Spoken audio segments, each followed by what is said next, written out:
Bonjour, merci de nous rejoindre. Notre invité est la personnalité la plus illustre du Burundi. C'est Pierre Nkurunziza. Vous êtes président de la République et commandant des forces de défense nationale.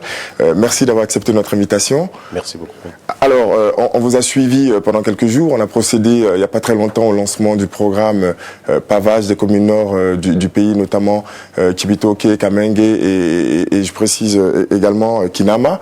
Et avec vous encore, on était dans le centre du pays, précisément à Gitega, puis dans le centre-nord, dans la province de Karouzi, pour des travaux communautaires. Alors dites-moi, c'est finalement un vaste programme de reconstruction du Burundi après toutes ces années de crise?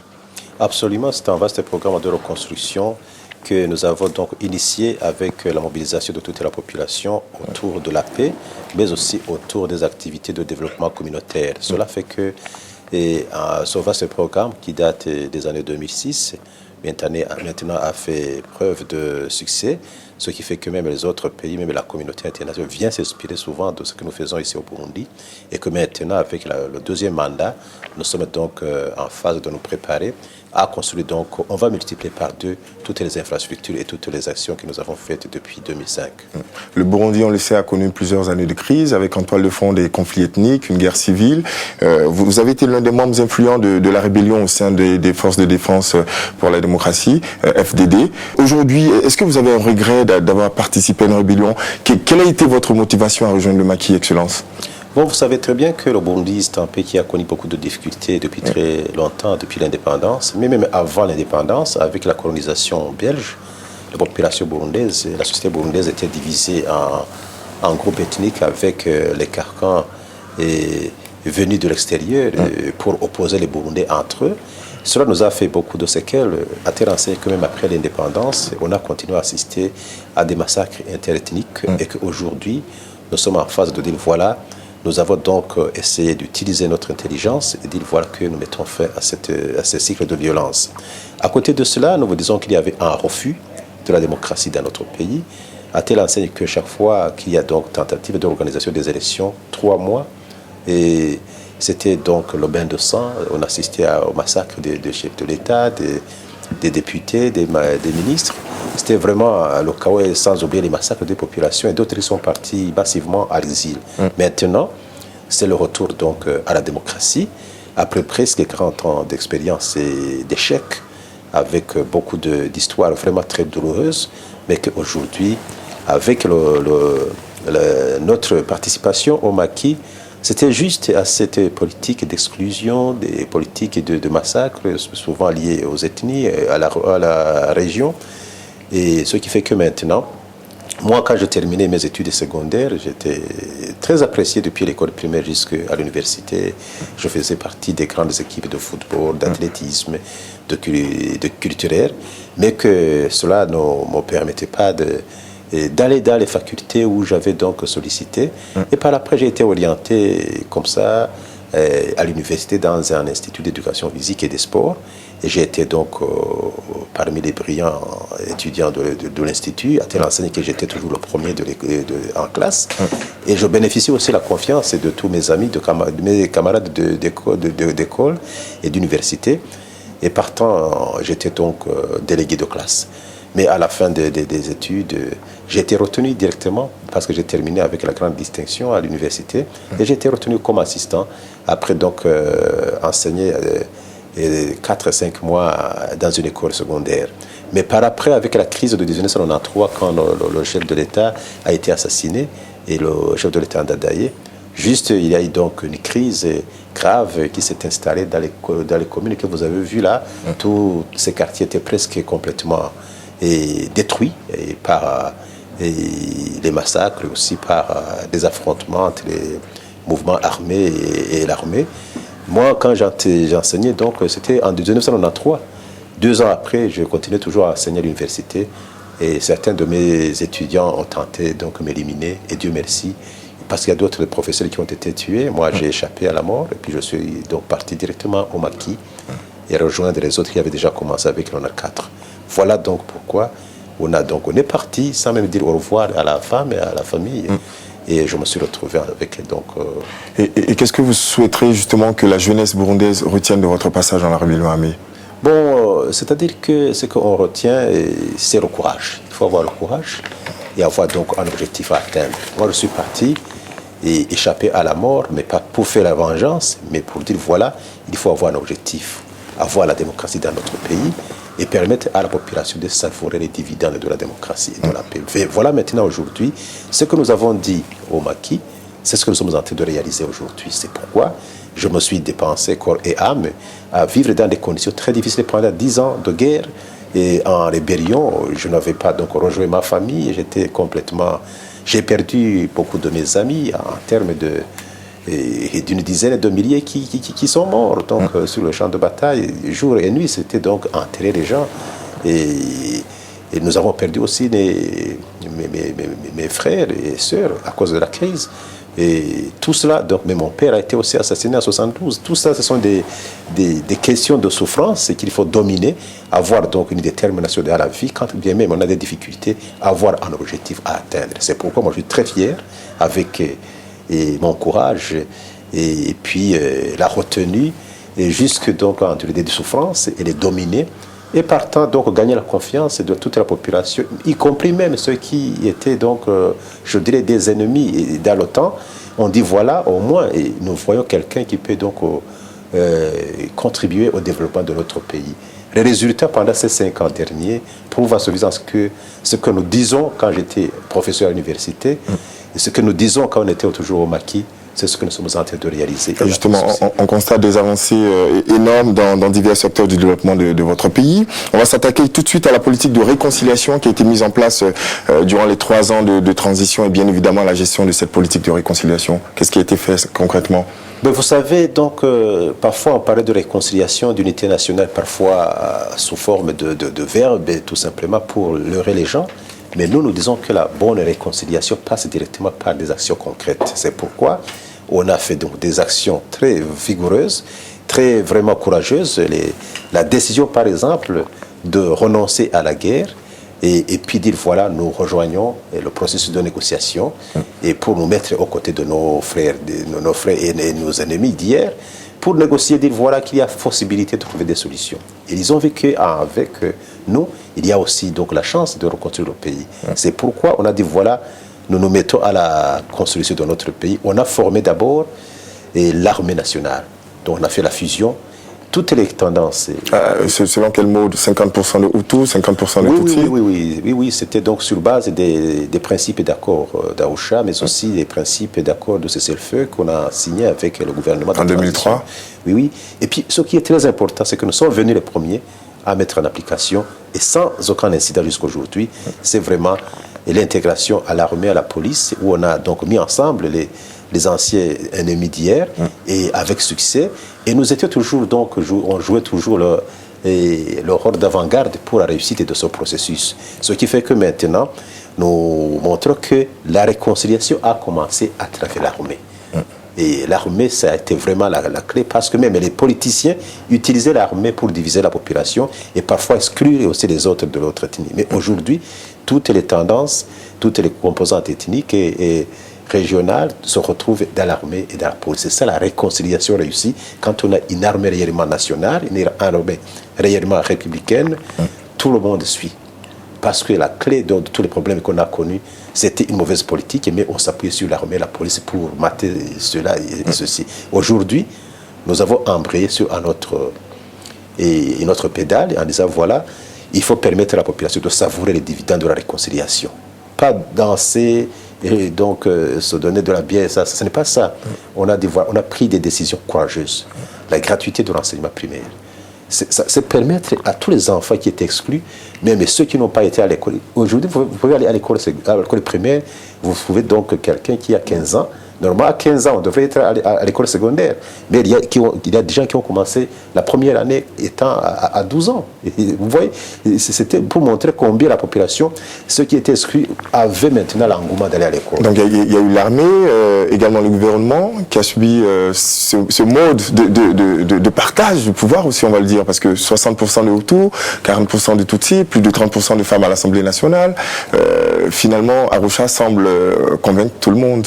Bon, ce sont des principes qui ont contribué à mettre sur pied une nouvelle constitution qui répond aux difficultés du pays, mais aussi la politique et d'à côté les structures politiques et institutionnelles. Il y a la volonté politique, c'est ce que je vous disais, la gratuité de l'enseignement primaire pour permettre à tous les enfants. Quand on a fait cette gratuité, on a vu que l'effectif a presque triplé. Cela montrait que chaque année, on perdait autour de 500 000 jeunes enfants qui n'allaient pas à l'école. Imaginez-vous, fois 40 ans, ce sont des millions de gens qui n'ont pas pu fréquenter l'école. Alors, aujourd'hui, tous les enfants se retrouvent à l'école.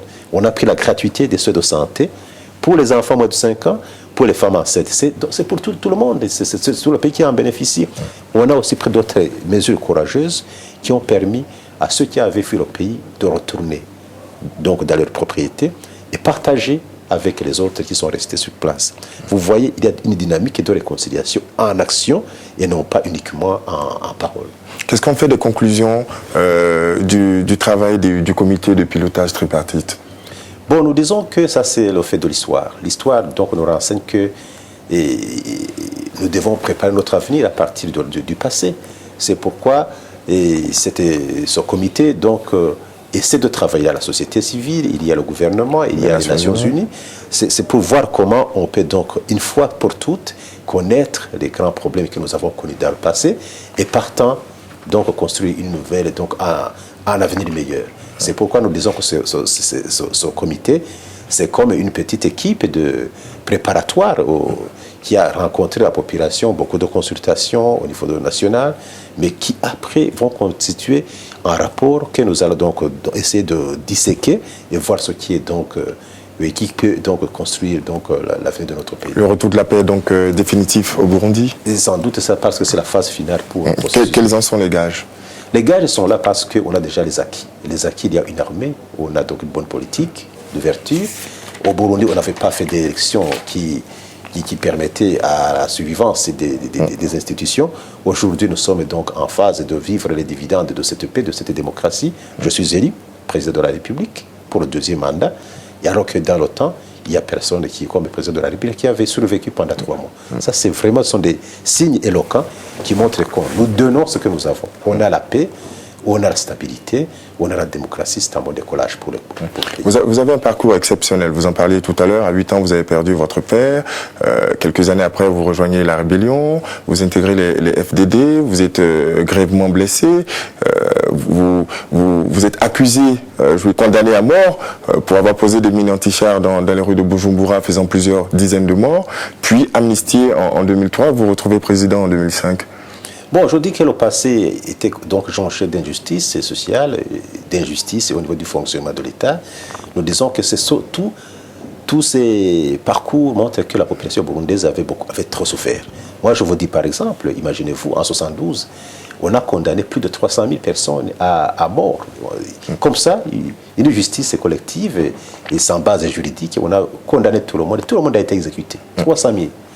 Il y a des intellectuels, il y a des commerçants, il y a des élèves, les étudiants. La plupart, on les a enterrés vifs et on les faisait sortir des classes et des écoles. Et nous avons donc ici à côté, un peu partout, des fosses communes où on a enterré des gens qu'on a condamnés comme ça. Et 300 000 morts comme ça. Mais pour nous, être à la rébellion, après avoir échappé à la mort, parce que moi j'étais parmi les grands dirigeant du mouvement, je n'étais même pas au niveau de la branche armée, parce que moi, je faisais la coordination politique. Mais dire que la justice burundaise s'était prononcée comme quoi nous sommes condamnés à mort, c'était normal, parce que, mais à défaut de nous condamner, on avait échappé à la mort, c'est normal. Vous voyez, il y a des tactiques que des gouvernements ou des institutions injustes et qui ne sont pas donc...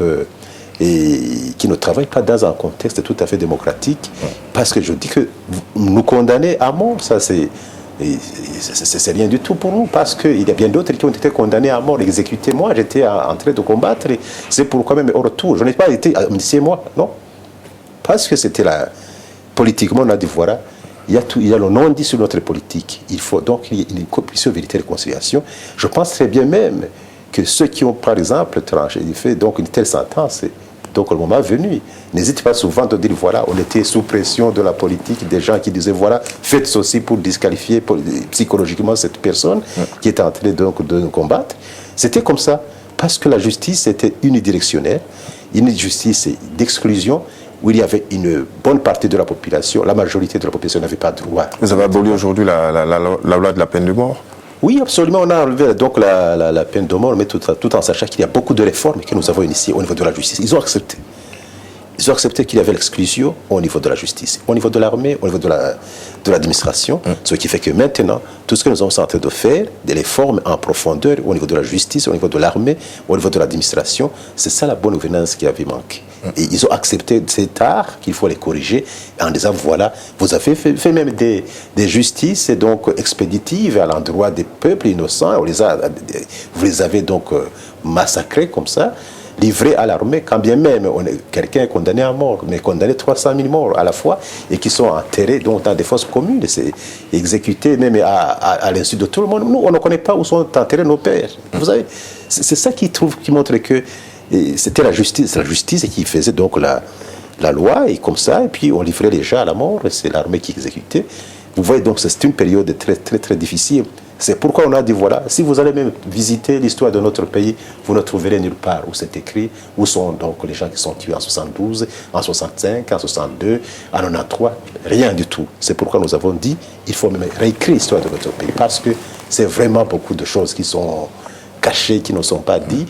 Et on sait, notre jeunesse, à l'école secondaire, l'université, d'apprendre l'histoire de France, et des États-Unis d'Amérique, d'Europe, et des pays africains, mais on n'a jamais enseigné les réalités vraiment historiques de notre pays. C'est pourquoi on a dit, voilà, avec les accords d'Arusha, qu'il faut non seulement mettre sur le pied la commission vérité et réconciliation, mais qu'il faut aussi créer une commission qui va faire l'écriture réelle de notre pays. Qu'est-ce qui explique votre dévouement à Dieu à travers la religion évangélique anglicane, born again? Vos adversaires politiques vous accusent, vous reprochent de trop prier. Oh, ça, ce n'est pas... Ici, c'est vraiment une reproche. Et moi, j'accepte vraiment sportivement. C'est une bonne reproche. Si j'aurais été un président criminel, un président... et donc qui passe tout le temps à prendre de la bière, et donc quelqu'un qui ne se soucie pas du vaut mieux avoir c'est vraiment ses qualités morales et pour servir donc le pays, avoir l'amour de l'autre, avoir donc l'amour du travail, avoir donc la justice, c'est tout ce qu'on fait, se dépenser pour le bien d'autrui. C'est ça qui est très important, qui a manqué. C'est pourquoi nous disons que voilà. Et ce qui est très important pour nous, ce n'est pas la religion. Moi, j'ai toujours été donc fervent des activités religieuses. Puis c'est un guise de reconnaissance. Moi, quand je vous dis, j'étais devenu orphelin à l'âge de 5 ans. Ma mère n'avait rien à donner pour faire des codes. Parfois, elle vendait même la chaise pour avoir de l'argent pour acheter donc le crayon, le stylo. Mais par après, j'ai été assisté par les hommes religieux. Donc, tout est religieux confondu, musulmans, catholiques. Et voire même là où on a passé dans plusieurs mouvements et de la jeunesse affiliée à beaucoup de religions, voire même sportives. Ce n'est pas maintenant que nous disons que ce que je fais, je ne fais pas la prière uniquement en disant voilà, ça c'est pour les protestants. Non, j'ai invité tout le monde. Quand je fais une prière nationale, c'est inviter tout le monde, les musulmans, les catholiques et les protestants. Il n'y a pas de connotation donc particulière et religieuse. Quand on visite certaines institutions de votre pays, dans les halls, on voit des portraits d'anciens présidents, également dans les rues, on a vu des statues et tout cela. Quelle est la nécessité de rendre hommage à tous ces anciens présidents, à toutes ces grandes figures qui ont écrit les belles pages de l'histoire du Burundi? Est-ce que c'est une façon aussi pour vous de les cajoler, de sorte que vous puissiez avancer dans votre pouvoir sans crainte de les voir venir à la charge? Non, c'est vraiment... c'est ça l'histoire de notre pays. Imaginez-vous, dans notre histoire, quand il y a quelqu'un, il y a une autorité, l'autre qui venait donc au pouvoir disait que l'autre n'a rien fait. Nous voyons, moi, je ne suis pas venu en tant que président, le Burundi ne date pas d'aujourd'hui. Il y a beaucoup de réalisations politiques, économiques, sociales, et que nos prédécesseurs ont fait. Mais imaginez-vous dans la logique de mes prédécesseurs, c'est que celui qui avait précédé, c'était pour effacer dans la mémoire de toute la population qui n'a rien fait, qui s'est incriminé, c'est tout. Imaginez-vous, même jusqu'à aujourd'hui, on ne sait pas même repérer où on a enterré nos rois. Alors qu'ailleurs, ce sont des références historiques, ce sont des monuments qui font entrer de l'argent au pays. Mais imaginez-vous, Même des présidents auraient tué comme des chèvres, on les mettait dans les sachets à ordures, on les jetait n'importe où. Et imaginez-vous si on fait quelqu'un qui a travaillé pendant 10 ans, quand bien même vous êtes le chef de l'État, ce n'est pas dire que vous êtes parfait. Il y a parfois qu'il y a des dérapages, mais quand même on reconnaît. Par exemple, moi, je reconnais au niveau de mes prédécesseurs, quand bien même ils ont connu des difficultés, ils ont beaucoup fait pour la nation. Ils ont construit des écoles, ils ont construit des routes, ils ont construit des hôpitaux. Ils ont donc contribué à l'agriculture, au développement de l'agriculture, de l'élevage. Il y a des réalisations qui ont été faites par mes prédécesseurs. Le fait que je me suis dit, il faut quand même que la mémoire des Burundais pour les présidents en vie et les autres qui sont morts, quand bien même ils sont morts, ils ont fait quelque chose pour la nation. Ce n'est pas pour les cajoler, c'est donc reconstruire l'histoire de notre pays, à partir des exemples concrets. Moi, je suis très fier de voir que mes prédécesseurs, je les trouve ici au bureau, mais avant, moi, quand c'était fini, ma carrière, on brûlait, c'est fini, pour ne pas dire, voilà, celui-là, quand bien même vous avez fait donc une route, vous avez inauguré une route, vous avez cherché les moyens, là vous avez posé la première pierre, on détruit pour vous dire, voilà, il n'y a pas de trace, c'est moi qui suis là, c'est moi qui fais tout. Non. Et vous procédez différemment. Vous avez reçu un prix en Afrique du Sud. Vous l'avez, vous avez décidé de rendre ce prix-là en une maison que vous avez justement offerte à la mère du défunt président Melchior Ndadaye. Oui, c'est pourquoi nous disons, ce n'est pas uniquement à la maman de feu Ndadaye. Il y a aussi d'autres présidents qui nous ont précédés, qui sont morts, certains au Burundi, d'autres ailleurs. Mais leur famille n'avait pas droit même à aucun avantage. L'État ne reconnaissait pas ce qu'ils ont fait. Moi, j'ai donc institué une loi qui fait que même toutes ces familles qui restent doivent avoir donc des avantages liés à leur mari qui était des chefs d'État. Maintenant, ils touchent de l'argent pendant 5 ans. Ils ont des maisons, ils ont des bureaux, ils ont des moyens de transport. Pendant 5 ans seulement? Oui, pendant 5 ans, parce qu'on a dit qu'on ne peut pas donc donner à vie. Maintenant, nous sommes à... Combien de coups d'État? C'est presque donc 10 coups d'État qui ont eu lieu. Et parfois, ça fait beaucoup de personnes à prendre en charge la vie, finalement. Nous disons, mais ce geste montre que pas uniquement la maison de Maman Ndadaye, mais c'est aussi reconnaître que les familles qui sont en vie, les enfants doivent vivre et parvenir quand même. Quand vous touchez donc un salaire équivalent à un sénateur et que c'est consistant avec tout ce que ça accompagne comme petite intendance, comme moyen de transport, comme habitation gratuitement. Tout ça, c'est donc donner encore la place des familles qui restent, des chefs d'État qui ont contribué donc au développement de notre pays. Ce sont des avantages que nous faisons. Comment se porte l'économie du pays? Vous avez décidé de faire du secteur fruitier l'un des secteurs les plus importants de l'agriculture du Burundi. Bon, nous disons que le Burundi vit à peu près à 95% de l'agriculture et de l'élevage, et la majorité de la population sont des agriculteurs. Alors, pour nous, on a beaucoup gaspillé d'efforts et on ne voit pas les résultats. On a pris sélectivement, par exemple, la culture des arbres fruitiers. On a vu que le Burundi, d'ici 10 ans, avec notre politique de planter au moins 25 millions d'arbres fruitiers chaque année, au bout de 10 ans, le Burundi pourrait devenir, par exemple, le premier pays producteur de fruits en Afrique. C'est l'objectif. Parce qu'on a donc une terre vraiment un climat qui est bien organisé, qui est donc propice à l'agriculture. Mais aussi, on a pris sélectivement la culture de la banane, la culture du manioc, la culture du riz, la culture donc de la pomme de terre. Ce sont ces 4 axes prioritaires pour l'agriculture parce qu'on va produire en suffisance et partant avoir l'excédent qu'on va transformer et vendre à l'extérieur. On a aussi le café, on a le thé, on a le coton. Tout cela, ce sont donc des cultures qui font entrer beaucoup de devises à la nation. Voilà, donc nous disons que l'agriculture va permettre le décollage économique de notre pays parce qu'ailleurs dans d'autres pays, sous d'autres cieux comme par exemple en Djibouti, c'est vraiment le désert, mais ils vivent quand même.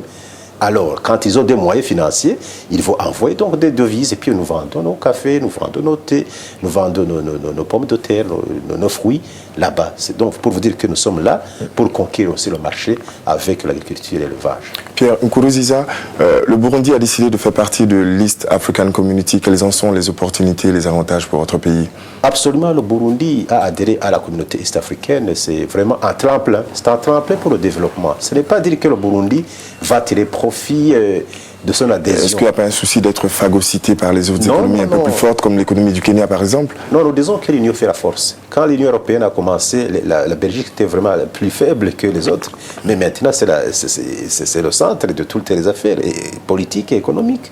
Mais nous disons que nous avons donc une vision à partager avec les autres. Parce que nous, au niveau de la région, ce n'est pas donc l'intelligence qui manque, ce n'est pas l'économie qui manque, mais c'était donc la volonté politique d'avoir des pays stables. On a connu des difficultés au Rwanda, ici à côté. On a connu des difficultés en Tanzanie. On a connu des difficultés au Kenya. On a connu des difficultés en Ouganda. C'était vraiment des événements tragiques et cycliques qui affectaient toute la région.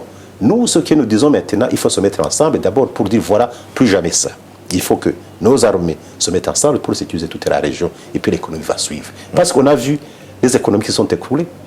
Et c'est comme construire sur un sable mouvant. Si vous allez donc au Kenya et qu'il y a donc uniquement, on fait donc des élections directement, il y a des milliers de gens qui sont tués, des maisons qui sont brûlées, des magasins brûlés. C'est l'économie qui tombe, qui part en fumée. Mais vous savez, on peut avoir aujourd'hui l'impression qu'on a tout, mais si vous n'avez pas une réconciliation nationale, si vous n'avez pas d'unité nationale, si vous n'avez pas de sécurité, c'est une économie fragile qui va partir un jour. Mais nous disons, voilà, il faut protéger notre région, mais pas uniquement la région. Parce que ce que nous visons en Afrique, c'est les États-Unis d'Afrique. Vous voyez, on ne peut pas aller donc comme ça. On a dit, voilà, commençons par renforcer le côté régional. Après, le succès de ces côtés régionaux, on va nous mettre ensemble et faire donc les États-Unis d'Afrique. Voilà donc ce que nous disons. C'est une dynamique d'ensemble, pas question de faiblesse ou bien de force. Parce que ce qui est fort là-bas sont faibles ici. Nous sommes complémentaires. On va parler maintenant, on va aborder votre vie de famille. Vous avez une épouse qui est à vos côtés depuis plusieurs années. Vous avez 5 enfants et plusieurs autres que vous avez adoptés. Vos 5 enfants travaillent ici, ils sont ici, ils sont scolarisés ici. C'est un choix personnel ou C'est un choix personnel, parce que pour moi, j'ai mon pays. Et puis mes enfants aussi, moi j'ai étudié ici au Burundi. Nous avons des Burundais, ils sont des grands professeurs. Nous avons des Burundais qui ont étudié ici, qui sont bien estimés. Il y a des docteurs qui sont partis en Europe. Donc, en France, imaginez-vous, 300 Burundais docteurs. Ils sont bien estimés parce qu'ils ont eu la formation. Mais nous disons que ce n'est pas la formation qui compte, qui est supérieure quand vous allez aux États-Unis d'Amérique, quand vous allez en France ou ailleurs. Mais si vous n'êtes pas donc capable de vous former vous-même, la formation est presque la même. Mais nous disons que pour moi, ce que je vise, c'est le patriotisme. J'aime mon pays. Mes enfants doivent aussi aimer donc notre pays. Ce n'est pas donc être aux États-Unis, en France. Parfois, on revient avec tout à fait déphasé, complètement changé. On ne sait pas même les réalités de la nation. Et puis, même, on n'est même pas adapté à la famille. C'est vraiment un casse-tête.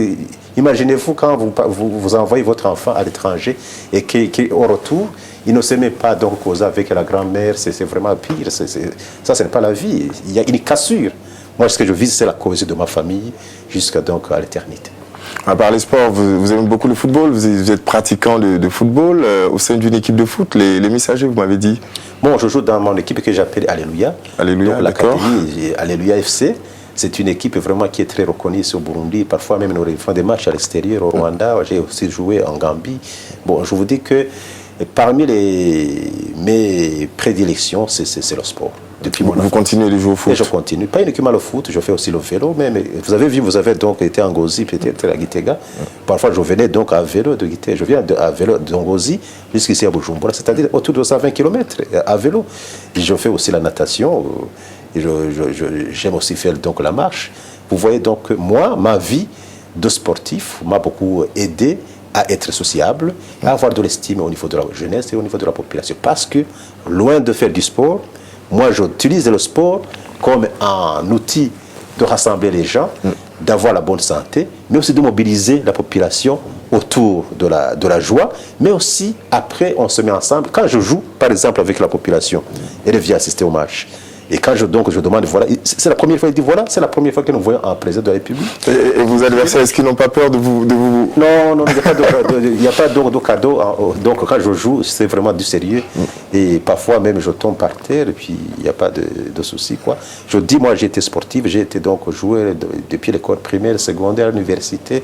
Même après, j'ai été entraîneur de la 3e équipe ici au Bujumbura.